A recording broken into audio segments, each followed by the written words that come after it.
महाराष्ट्र के वर्धा में 15 अक्टूबर को होने वाली सोनिया गांधी की सद्भावना रैली से ठीक पहले एक बवाल खड़ा हो गया है। सोनिया गांधी की इस रैली के लिए महाराष्ट्र के मुख्यमंत्री और कैबिनेट मंत्रियों से वसूली की गई है। इस सनसनीखेज खबर ने सियासी गलियारों में आज दिन भर हलचल मचा कर रखी।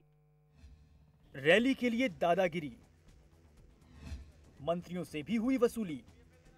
सोनिया गांधी की वर्धा में सद्भावना रैली से ऐन पहले महाराष्ट्र की राजनीति में भूचाल आ गया है। ऐसा भूचाल जिसने महाराष्ट्र में कांग्रेस की मुश्किलें बढ़ा दी हैं। सियासी हलचल फिर तेज हो गई है। आखिर ऐसा क्या हुआ, तो जरा सुनिए। 2 करोड़ रुपए में आज भर गए तो खत्म हो गया, वही चाहिए। वो अब आए वो लाइन पे। पहले वो क्या कर रहे थे, इन पे डाल के वो बैठे थे।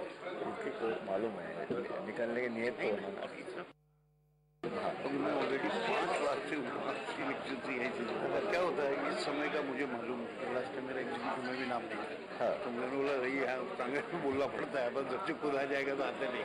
इसलिए मेरे खुद हो गया। हमको लास्ट टाइम क्या मैं मिनिस्टर का फोन आया था जो आज ले जाना है। कुछ समझ आया? अगर नहीं आया तो हम बताते हैं। आपकी टेलीविजन स्क्रीन के बाईं तरफ महाराष्ट्र कांग्रेस अध्यक्ष माणिकराव ठाकरे हैं और दाईं तरफ पूर्व मंत्री और बाहुबली सतीश चतुर्वेदी।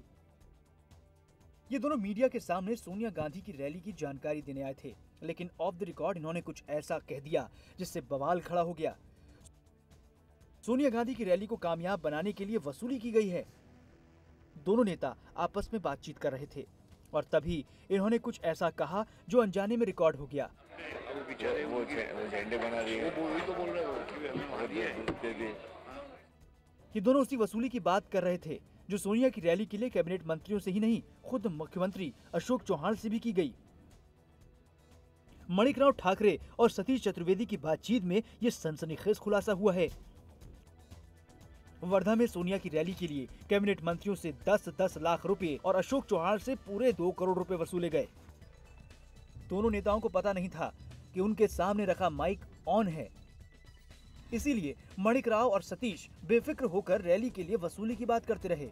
इनकी बातचीत के मुताबिक सोनिया गांधी की रैली पर 5 करोड़ रुपए खर्च होंगे, जबकि वसूली की रकम महज 3 करोड़ से थोड़ी ज्यादा है।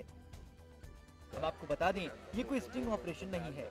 प्रेस कॉन्फ्रेंस से ठीक पहले दोनों नेता गुपचुप तरीके से बातचीत कर रहे थे और वही बातचीत रिकॉर्ड हो गई। Rajesh Tiwari, Nagpur, India News. माणिकराव ठाकरे और सतीश चतुर्वेदी की खुफिया बातचीत सामने आने के बाद कांग्रेस में हंगामा हो गया। आलाकमान कुछ भी कहने से बच रहा है और दूसरी तरफ पार्टी पर सियासी हमले शुरू हो गए हैं। वसूली पर खलबली, कांग्रेस ने की लीपापोती, बीजेपी ने कीचड़ उछाला। महाराष्ट्र कांग्रेस अध्यक्ष माणिकराव ठाकरे और पूर्व मंत्री सतीश चतुर्वेदी की सनसनीखेज बातचीत से कांग्रेस में खलबली मच गई है। सोनिया गांधी की वर्धा रैली के लिए कैबिनेट मंत्रियों से 10-10 लाख रुपए की वसूली की गई। यही नहीं, मुख्यमंत्री अशोक चौहान से 2 करोड़ रुपए रैली के नाम पर वसूले गए। माणिकराव और सतीश चतुर्वेदी को पता तक नहीं चला और अनजाने में पोल खुल गई।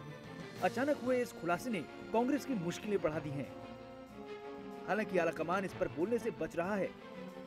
पार्टी प्रवक्ता मनीष तिवारी ने भी जानकारी नहीं होने की बात कहकर मीडिया को टालने की कोशिश की। मुझे इसके बारे में कोई जानकारी नहीं है।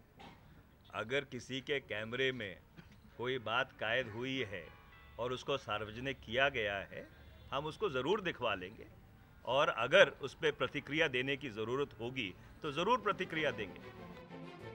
कांग्रेस चाहे कितनी सफाई दे, लेकिन इस बातचीत ने उसके विरोधियों को बैठे बिठाए कीचड़ उछालने का मौका दे दिया है।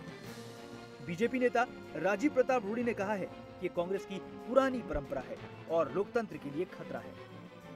कांग्रेस पार्टी में इस प्रकार के धन अर्जन के लिए उपयोग किया जा रहा है। संभव यह है कि आज महाराष्ट्र में कांग्रेस पार्टी और उनके सहयोगी एनसीपी की लोकप्रियता इतनी कम हो गई है कि आज पैसे की ताकत पर रैलियां आयोजित करना और लोगों को लाने का प्रयास किया जा रहा है, जो कांग्रेस की पुरानी परंपरा है। महाराष्ट्र की मुख्य विपक्षी पार्टी शिवसेना ने मुख्यमंत्री अशोक चौहान से इस्तीफे की मांग की है। शिवसेना का कहना है कि कांग्रेस का चेहरा सबके सामने आ गया है। दोनों नेताओं की आपसी बातचीत ने पार्टी के लिए नया घमासान छेड़ दिया है। शायद इसीलिए बड़े बुजुर्ग कहते हैं कि पहले सोचो और फिर बोलो। रजत राकेश टंडन के साथ गोविंद सिंह, दिल्ली, इंडिया न्यूज। आज शाम को इस मसले पर मेरे इंडिया न्यूज संवाददाता रजत राकेश टंडन से बातचीत हो रही थी। उनका ये कहना था कि बिहार चुनाव के पहले फेज यानी 21 अक्टूबर से पहले इस मसले पर कांग्रेस काफी हद तक डैमेज कंट्रोल कर लेना चाहती है। बहरहाल इंडिया प्राइम टाइम में आज के लिए इतना ही। बस थोड़ा सा इंतजार के बाद खबरें जारी हैं। कल आपसे फिर मुलाकात होगी कुछ और बड़ी और एक्सक्लूसिव खबरों के साथ। तब तक के लिए हमें इजाजत दीजिए। नमस्कार।